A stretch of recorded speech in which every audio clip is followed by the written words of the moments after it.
Rated M for mature.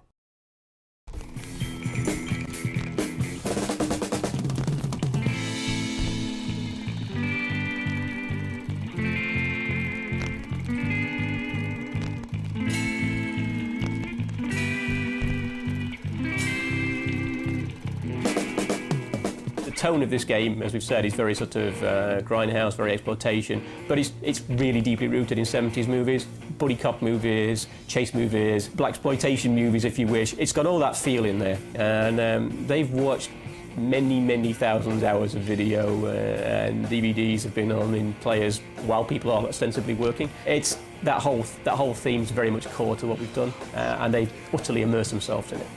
I'm surprised more of them don't have afros right now. First thing to do is look at lots of zombie movies. We've watched every zombie movie ever made, I think, and a lot of the kind of straight-to-video B movies as well, the video nasties. And definitely, we looked at all those zombie movies and the way in that zombies move. You know, sometimes they shuffle and amble around. In 28 Days Later, they're a lot more agile and can, move a lot quicker. I think the grindhouse look fits that because they were all just exploitation. There was always loads of gore and kind of ridiculous characters and stuff, so I think that works with the immediacy of just picking up a gun and shooting.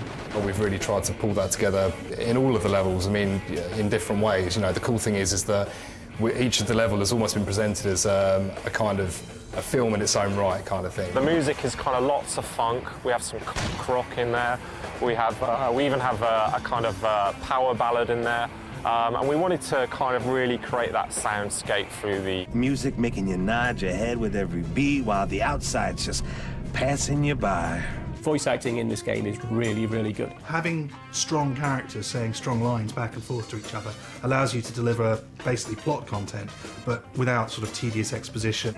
I enjoy playing. It's like a good Chinese dinner, you know. I was really impressed by the dialogue, the plots and the cutscenes. The first time I saw those, I was laughing so hard.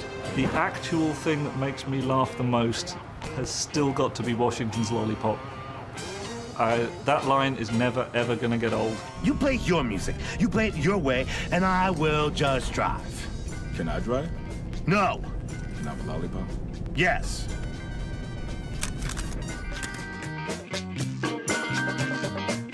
If we were going to do the B-movie genre, we were going to do the B-movie genre. Do you know what I mean? We were going to go to town on it, and they kind of have given me and the team the kind of freedom to explore what we wanted to do and just kind of run with it, really. Which was brilliant, because we then knew that we were doing full-on exploitation and gore and dismemberment and blood everywhere and swearing, and that was great, because it basically allowed us to be as creative as we liked. So even though we'd read the script, we knew it was coming up, to actually see it there, being performed and all animated, so it would always have a whole bunch of people around the screen and we'd all just be killing ourselves. You boys comfortable? Like a sardine in a motherfucking tin can. Was that a thanks for saving my worthless pig hide I just heard, Lieutenant? The locations are sort of pretty much drawn out of classic horror. So there's the creepy House of the Dead, of course, the plantation house. There's a hospital, there's a prison. We've got some fairly extreme environments going from the swamps to a carnival. In the attic sections, they're quite messy in the basement as well. The game moves at sort of a fair pace. It's longer than most of the other shooters that are out there. You can complete this game, but to actually beat it properly, you need to do all sorts of things. You're going to be playing 3 mini-games. One of them is a survival mode, where you're facing a horde of ever-increasing zombies. The second one is a shooting gallery, where you shoot different coloured targets. And the third one is a civilian saving mini-game. We had a lot of fun putting the gore parts in. So you've got things like heads getting spun around on drills, there's an armoured candy floss. I especially like the legs going down in meat grinder. Being able to change weapons, that's a very new addition to House of the Dead. We've only had one weapon for the whole course of the game.